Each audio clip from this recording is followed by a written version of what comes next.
Descubrí que mi mejor amigo había estado viviendo como yo cuando un oficial de policía tocó a mi puerta un martes por la mañana para arrestarme por fraude.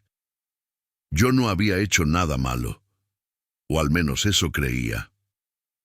Déjenme empezar desde el principio, porque esta historia no tiene sentido sin contexto, sin que entiendan quién era Martín para mí y quién creí que era yo antes de que todo se derrumbara. Conocí a Martín cuando teníamos 11 años. Fue en sexto grado, el primer día de clases después de las vacaciones de verano. Yo era el chico nuevo en la escuela porque mis padres se habían mudado por el trabajo de mi padre y estaba aterrorizado. Recuerdo estar sentado solo en el comedor, con mi almuerzo en una bandeja, mirando alrededor sin saber dónde sentarme, cuando este chico flaco con lentes se acercó y me dijo: «Puedes sentarte con nosotros si quieres», así de simple. Así comenzó la amistad más importante de mi vida y también la que eventualmente la destruiría. Martín y yo nos volvimos inseparables casi de inmediato. Teníamos todo en común, nos gustaban los mismos videojuegos, las mismas películas, incluso las mismas materias en la escuela. Pasábamos cada tarde juntos, ya sea en mi casa o en la suya. Sus padres se divorciaron cuando teníamos 13 años, y recuerdo cómo eso lo afectó. Se quedaba en mi casa durante semanas enteras cuando las cosas en su hogar se ponían tensas. Mi madre prácticamente lo adoptó como un segundo hijo. Durante la secundaria éramos conocidos como los inseparables. Si me veías, veías a Martín. Si invitabas a uno de nosotros a una fiesta, sabías que vendrían los dos. Compartíamos secretos, sueños, miedos. Él sabía cosas de mí que ni mi propia familia sabía. Yo conocía sus inseguridades más profundas, cómo se sentía menos que los demás chicos, cómo su padre nunca lo había hecho sentir suficientemente bueno. Pero había algo que yo no notaba entonces, algo que debía haber visto. Martín siempre quería ser yo. No lo digo de manera arrogante, no era que yo fuera especial o mejor que él, pero mirando hacia atrás puedo ver las señales. Cuando yo decía que me gustaba una banda, de repente se volvía su banda favorita. Si yo compraba una camisa, él compraba una similar la semana siguiente. Cuando decidí estudiar diseño gráfico en la universidad, él también cambió de planes y se inscribió en el mismo programa. En ese momento, lo veía como otra prueba de lo conectados que estábamos. Éramos tan cercanos que hasta queríamos las mismas cosas. Era halagador, en cierto modo. Me hacía sentir que nuestra amistad era única, especial. Ambos fuimos a la misma universidad, aunque yo conseguí una beca completa por mis calificaciones, y él tuvo que trabajar medio tiempo para pagar su matrícula.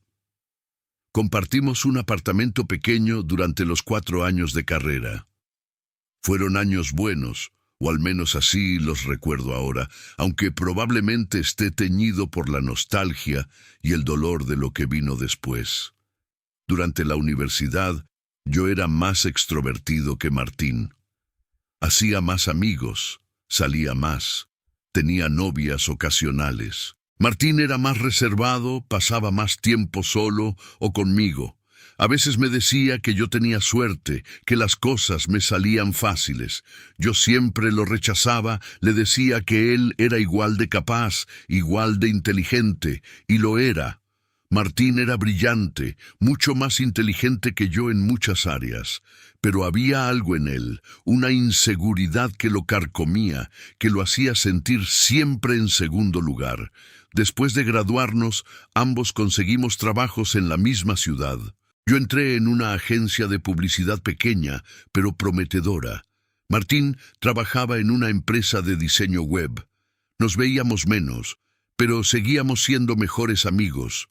Cenábamos juntos al menos 2 veces por semana. Pasábamos los fines de semana jugando videojuegos como en los viejos tiempos. Fue alrededor de esta época, aunque yo no lo sabía entonces, cuando todo comenzó. Martín tenía acceso a todo lo mío. Conocía mis contraseñas porque las compartíamos casualmente, como hacen los mejores amigos que confían completamente el uno en el otro. Sabía mi fecha de nacimiento, el nombre de soltera de mi madre, el nombre de mi primera mascota. Todas esas preguntas de seguridad que supuestamente protegen tu identidad. Para él, eran trivialidades que había conocido durante años. Cuando cumplimos 26 años, yo había comenzado a salir con Laura, quien eventualmente se convertiría en mi esposa. Martín se puso raro cuando se lo conté, no de manera obvia, pero lo noté. Se volvió más distante, cancelaba planes con más frecuencia. Cuando le pregunté si todo estaba bien, me dijo que estaba ocupado con el trabajo, estresado con algunos proyectos. Debí haber prestado más atención, debí haberme dado cuenta de que algo estaba mal, pero estaba enamorado, envuelto en mi propia vida, y asumí que Martín se adaptaría eventualmente. Pensé que tal vez estaba celoso de que tuviera menos tiempo para él, pero que lo superaría. Laura y yo nos comprometimos un año después. Martín fue mi padrino de boda, por supuesto. En su discurso habló sobre nuestra amistad, sobre cómo éramos como hermanos, sobre cómo yo había sido la única persona que siempre había estado ahí para él. Recuerdo que tenía lágrimas en los ojos mientras hablaba. Todo el mundo pensó que era hermoso, un testimonio de nuestra amistad. Ahora, cuando pienso en ese momento, me pregunto qué estaba realmente pensando, qué sentía realmente. Los primeros años de mi matrimonio fueron felices. Laura y yo compramos una casa pequeña en las afueras de la ciudad. Yo había ascendido en mi trabajo y ganaba bien. Martín seguía siendo parte de nuestras vidas, aunque menos presente. Venía a cenar de vez en cuando, seguíamos en contacto, pero la distancia natural que ocurre cuando uno se casa había creado un espacio entre nosotros. Durante este tiempo, cosas extrañas comenzaron a suceder, pero yo no las conectaba entre sí. Primero, fue una tarjeta de crédito que llegó por correo. Una tarjeta que yo supuestamente había solicitado, pero que no recordaba haber pedido. Llamé al banco, lo aclaré, pensé que era un error administrativo. Cancelé la tarjeta y me olvidé del asunto. Luego, meses después, recibí una llamada de una tienda departamental sobre un pago atrasado de una cuenta que no sabía que tenía. Nuevamente lo resolví, pensando que alguien había cometido un error o que tal vez había sido víctima de robo de identidad de algún criminal aleatorio. Puse una alerta en mi crédito y seguí con mi vida. Pero las cosas continuaron. Pequeñas cosas. Facturas que llegaban a mi nombre por servicios que no había contratado. Una vez, un paquete llegó a mi casa con productos electrónicos que yo no había ordenado. Laura empezó a preocuparse. Me sugirió que reportara todo a la policía, que alguien obviamente estaba usando mi información. Yo lo hice. Fui a la estación de policía, llené un reporte. El oficial que tomó mi declaración me dijo que el robo de identidad era cada vez más común, que probablemente alguien había hackeado alguna base de datos y obtenido mi información. Me dio consejos sobre cómo protegerme, cambiar contraseñas, monitorear mi crédito, congelar mis cuentas. Lo hice todo, y por un tiempo pareció funcionar. Las cosas se calmaron. No hubo más incidentes extraños durante casi un año. Fue durante ese año de calma cuando Laura quedó embarazada. Estábamos emocionados, asustados, felices, todo a la vez. Le conté a Martín cuando ella estaba de 3 meses. Recuerdo su reacción claramente. Sonrió, me abrazó, me felicitó. Pero algo en sus ojos parecía apagado, vacío. Se excusó temprano esa noche, diciendo que no se sentía bien. Después de eso, apenas lo vi durante meses. Respondía mis mensajes con demoras. Siempre tenía excusas para no vernos. Me dolió, no voy a mentir. Estaba pasando por uno de los momentos más importantes de mi vida y mi mejor amigo estaba ausente. Laura me decía que tal vez Martín estaba lidiando con sus propios problemas, que debía darle espacio. Yo lo intentaba entender, pero me sentía abandonado. Mi hijo nació en marzo. Fue el día más feliz de mi vida. Le pusimos Samuel, como mi abuelo. Martín vino al hospital, cargó al bebé, dijo todas las cosas correctas, pero seguía sintiéndose distante, como si estuviera ahí en cuerpo, pero no en espíritu. Fue 3 meses después del nacimiento de Samuel cuando todo explotó. Ese martes por la mañana que mencioné al principio, estaba en casa durante mi licencia de paternidad. Laura había salido con el bebé a una cita con el pediatra.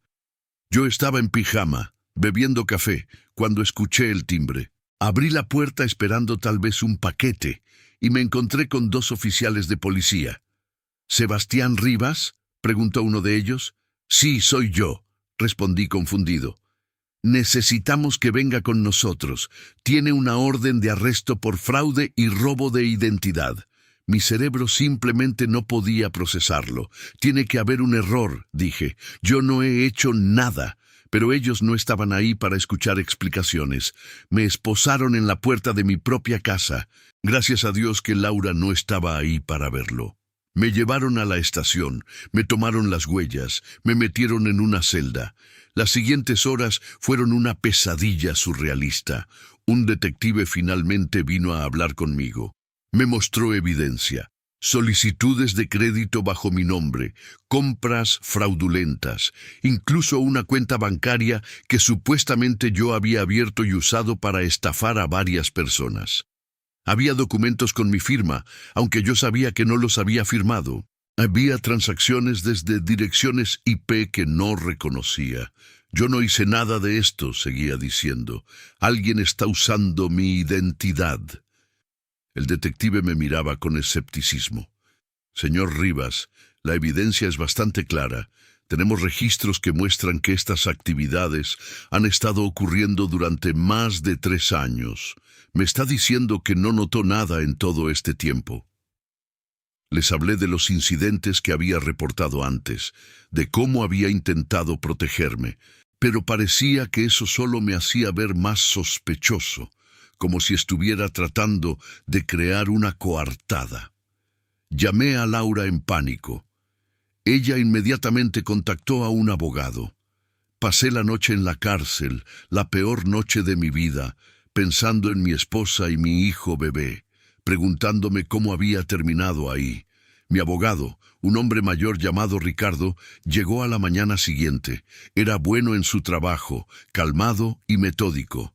Comenzó a revisar toda la evidencia, a hacer preguntas, a investigar. «Alguien que te conoce muy bien está haciendo esto», me dijo después de revisar los documentos. «Conocen todos tus detalles personales, tienen acceso a tu información más privada. ¿Quién en tu vida tiene ese nivel de acceso?» De inmediato pensé en Laura, pero la descarté igual de rápido. Era ridículo. Luego pensé en mis padres, mis hermanos, pero tampoco tenía sentido. ¿Quién más? Y entonces, como un relámpago, pensé en Martín. Pero no podía ser él. Era mi mejor amigo. Me conocía desde que éramos niños. No había razón para que hiciera algo así. Rechacé la idea casi instantáneamente. Ricardo, sin embargo, fue más pragmático. «Necesito una lista de todas las personas que tienen o han tenido acceso a tu información personal», dijo. «Familiares, amigos cercanos, exnovias, compañeros de cuarto, todos». Hice la lista. El nombre de Martín estaba ahí, por supuesto. Había sido mi compañero de apartamento durante años. Conocía todas mis contraseñas antiguas. Había estado en mi casa innumerables veces. Tenía acceso a mi correo cuando vivíamos juntos. Ricardo contrató a un investigador privado. Yo salí bajo fianza, gracias a que mis padres hipotecaron su casa. Fue humillante, devastador. Laura me apoyaba, pero podía ver la duda en sus ojos a veces. La pregunta que no se atrevía a hacer: ¿y si había hecho algo de esto? El investigador comenzó su trabajo. Rastreó las direcciones IP de donde se habían hecho las transacciones fraudulentas. Investigó dónde se habían entregado los productos comprados con las tarjetas de crédito falsas. Empezó a formar un patrón. Una de las direcciones era un apartamento que Martín había rentado hace 2 años. Otra era una casilla postal que había sido abierta usando una identificación falsa con mi nombre, pero con su foto. Los productos habían sido entregados a direcciones asociadas con lugares donde Martín había vivido o trabajado. Cuanto más investigábamos, más se desmoronaba mi mundo. La evidencia comenzó a acumularse y todo apuntaba a una persona, mi mejor amigo. Pero yo seguía sin poder creerlo. Tiene que haber una explicación, pensaba. Tal vez alguien estaba incriminando a Martín también. Tal vez éramos ambos víctimas de algo más grande. Ricardo finalmente me sentó y me habló con severidad. Sebastián, sé que no quieres creerlo, pero tu amigo ha estado viviendo una segunda vida como tú durante años. Ha estado usando tu nombre para conseguir crédito, para hacer compras, probablemente para sentir que tiene tu vida. Necesitas aceptarlo. Decidí confrontarlo. Contra el consejo de mi abogado, contra el consejo de Laura, necesitaba escucharlo de él mismo. Fui a su apartamento una tarde. Todavía tenía la llave que me había dado años atrás, para emergencias. Entré sin tocar. Martín estaba en su computadora de espaldas a la puerta. Se sobresaltó cuando me escuchó entrar. «Sebastián», dijo, y su cara pasó por una serie de emociones. Sorpresa, miedo, culpa. Todo estaba ahí, escrito en su rostro. «Dime que no es cierto», le dije. Mi voz temblaba. «Dime que no fuiste tú». Él no dijo nada por un momento largo. Luego, para mi horror, empezó a llorar. «Lo siento», susurró. «Lo siento mucho». Sentí como si me hubieran golpeado en el estómago. Todas las esperanzas de que fuera un malentendido se desvanecieron en ese instante. «¿Por qué?», fue todo lo que pude decir. «¿Por qué me hiciste esto?». Martín se derrumbó. Entre lágrimas comenzó a explicar. Me habló de cómo siempre se había sentido inferior a mí, de cómo yo tenía todo lo que él quería, una familia que me amaba, confianza en mí mismo, éxito, amigos, eventualmente Laura. Me dijo que había comenzado como algo pequeño, solicitando una tarjeta de crédito en mi nombre solo para ver si podía. Y funcionó. Y luego lo hizo otra vez, y otra. Me hacía sentir poderoso, dijo, como si finalmente fuera alguien. Cuando usaba tu nombre, cuando compraba cosas como tú, era como si pudiera ser tú por un momento. Alguien exitoso, alguien que tenía su vida en orden. Me contó cómo había escalado con el tiempo, cómo había abierto cuentas bancarias, había conseguido préstamos, había construido toda una identidad paralela. Me mostró su closet, y ahí estaba, ropa exactamente como la que yo usaba, incluso las mismas marcas y estilos. Tenía copias de mis documentos, fotos mías que había coleccionado a lo largo de los años. Era enfermizo, era como descubrir que tu mejor amigo había sido un extraño todo este tiempo. «Nunca quise lastimarte», dijo. «Pensé que podía mantenerlo separado, que nunca te afectaría realmente. Cuando empezaste a tener problemas, traté de parar, pero ya era demasiado tarde. Había hecho demasiado. Y tenía deudas, Sebastián, deudas por todas las cosas que había comprado. No podía parar. Le pregunté si sabía que me habían arrestado. Bajó la mirada. Lo vi en las noticias», admitió. «Quería entregar, pero tenía miedo. Soy un cobarde». No sé qué esperaba sentir en ese momento. Tal vez rabia, tal vez ganas de golpearlo. Pero lo que sentí fue una tristeza abrumadora. Tristeza por nuestra amistad, por los años que habíamos compartido, por la persona que pensé que conocía, pero que evidentemente nunca existió realmente. Vas a tener que entregarte, le dije finalmente. Vas a tener que confesar todo y asumir la responsabilidad de lo que hiciste. Él asintió. Lo sé. Y lo hizo. Al día siguiente, Martín fue con su propio abogado a la estación de policía y confesó todo. Dio detalles completos de cada transacción fraudulenta, cada cuenta que había abierto, cada mentira que había dicho. Mi nombre fue limpiado. Los cargos contra mí fueron retirados. Pero el daño ya estaba hecho. Mi puntaje de crédito estaba destrozado. Había decenas de cuentas en colecciones bajo mi nombre. Tenía una orden de arresto en mi historial. Aunque los cargos fueron retirados, el estigma permanecía. Perdí mi trabajo porque la publicidad negativa fue demasiado para la pequeña agencia. Laura y yo tuvimos que vender nuestra casa para pagar las deudas legales. Martín fue sentenciado a 5 años de prisión por fraude y robo de identidad. Yo estuve presente en la audiencia de sentencia. Nos miramos a través de la sala del tribunal y por un momento vi al chico de 11 años que se había acercado a mí en el comedor de la escuela. Me pregunté en qué momento se había roto. ¿En qué momento la admiración se había convertido en obsesión y la obsesión en crimen? Nunca lo visité en prisión. Algunas personas me dijeron que era cruel, que debería perdonarlo, que había sido mi mejor amigo. Pero no podían entender. No podían entender lo que se siente cuando alguien te roba no solo tu dinero o tu crédito, sino tu identidad misma. Cuando alguien en quien confiabas completamente usa esa confianza para destruir tu vida. Han pasado 2 años desde entonces. Laura y yo seguimos casados, aunque hubo momentos difíciles en los que no estaba seguro de que lo lograríamos. Samuel tiene 3 años ahora y es la luz de mi vida.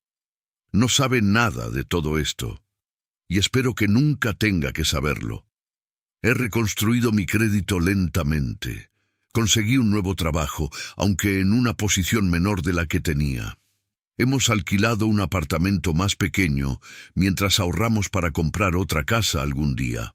Lo más difícil ha sido reconstruir mi capacidad de confiar. Me encuentro siendo sospechoso de las personas de maneras que nunca lo fui antes. Guardo mis contraseñas celosamente. Monitoreo mis cuentas obsesivamente. Me pongo nervioso cuando alguien pregunta detalles personales. Laura dice que necesito terapia. Y probablemente tiene razón. He ido a algunas sesiones, pero es difícil hablar de ello. Difícil explicar cómo te sientes cuando tu realidad fue manipulada durante años, sin que te dieras cuenta. A veces pienso en Martín y me pregunto qué hubiera pasado si hubiera sido más perceptivo, si hubiera notado las señales. ¿Podría haber intervenido antes? ¿Podría haber ayudado en lugar de que llegara a este punto? Pero luego me recuerdo que no fue mi responsabilidad. Él tomó sus decisiones. Él eligió traicionar mi confianza de la manera más fundamental posible. Hace un mes recibí una carta suya desde la prisión. Estuvo en mi mesa durante una semana antes de que tuviera el valor de abrirla. Era larga, llena de disculpas y explicaciones. Me hablaba de la terapia que estaba recibiendo, de cómo finalmente entendía que tenía problemas psicológicos profundos que nunca había abordado. Me preguntaba si alguna vez podría perdonarlo, no esperando que fuéramos amigos de nuevo, sino solo que pudiera encontrar paz. No le he respondido. No sé si alguna vez lo haré. No sé si el perdón es algo que pueda ofrecer. Tal vez con el tiempo, o tal vez no. No tengo las respuestas todavía. Lo que sí sé es esto. La persona que pensé que era mi mejor amigo nunca existió realmente. Era una proyección, una fantasía que yo había creado. El verdadero Martín era alguien consumido por la envidia, por una necesidad enfermiza de ser otra persona, de ser yo, Y esa verdad es más dolorosa que cualquier daño financiero que haya causado. Echo de menos la amistad que pensé que teníamos. Echo de menos los recuerdos que ahora están teñidos por el conocimiento de lo que él era realmente. Echo de menos la inocencia de creer que conocía completamente a alguien, que podía confiar sin reservas. Pero también he aprendido algo valioso de esta experiencia terrible. He aprendido que la identidad no es algo que alguien pueda robar realmente. Pueden robar tu nombre, tu crédito, tu información, pero no pueden robar quién eres en tu núcleo. Esa persona sigue ahí, debajo de todo el daño y el dolor. Yo sigo siendo Sebastián Rivas. Soy un padre, un esposo, un profesional trabajador. Soy alguien que fue traicionado pero que no se rindió. Alguien que perdió casi todo, pero que está reconstruyendo, pieza por pieza. Y tal vez eso es lo que Martín nunca entendió. Él pensaba que ser yo era tener mis posesiones, mi nombre, mi estilo de vida. Pero ser yo, ser cualquier persona, no se trata de esas cosas superficiales. Se trata de las decisiones que tomas, de cómo tratas a las personas, de tu integridad y tus valores. Él podía usar mi nombre, pero nunca podría ser yo, porque yo nunca traicionaría a un amigo de esa manera. Nunca robaría la identidad de alguien para llenar el vacío dentro de mí. Nunca causaría ese tipo de dolor deliberadamente a alguien que me importa. A veces, en las noches cuando no puedo dormir, me pregunto si hay otros como él. Personas que están tan consumidas por la envidia o la inadecuación que cruzan líneas que nunca deberían cruzarse. Me pregunto cuántas amistades son reales y cuántas son fachadas, máscaras que la gente usa hasta que finalmente se caen. Pero luego miro a Laura durmiendo a mi lado, escucho a Samuel respirar suavemente en su habitación, y me recuerdo que no todos son como Martín, que hay bondad real en el mundo, amor real, amistad real. Solo tengo que ser más cuidadoso sobre en quién confío, más consciente de las señales que ignoré durante tanto tiempo. Esta experiencia me cambió. Me hizo más cauteloso, más reservado, menos ingenuo. No estoy seguro si eso es algo bueno o malo. Tal vez es simplemente parte de crecer, de aprender las lecciones duras que la vida te enseña. Lo que sí sé es que nunca volveré a dar mi confianza tan libremente. Y aunque eso me entristece en algunos sentidos, también me hace apreciar más a las personas que realmente la merecen. Mi historia no tiene un final feliz perfecto. No hay reconciliación dramática, no hay momento en el que todo se arregla y volvemos a ser amigos. La vida real no funciona así.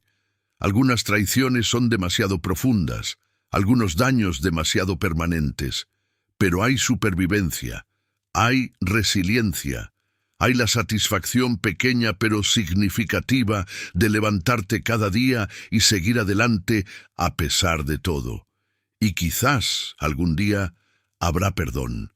No el perdón que borra lo que pasó o que restaura lo que se perdió, sino el perdón que te libera del peso del resentimiento, que te permite soltar el pasado y mirar hacia el futuro sin ese ancla de dolor constante. Por ahora, vivo mi vida día a día. Cuido a mi familia, hago mi trabajo, reconstruyo mi crédito y mi reputación. Y lentamente, muy lentamente, empiezo a confiar de nuevo, porque al final eso es lo que Martín no pudo quitarme, mi capacidad de sanar, de crecer, de seguir siendo yo mismo a pesar de lo que me hizo. Y eso, supongo, es la única venganza real que necesito.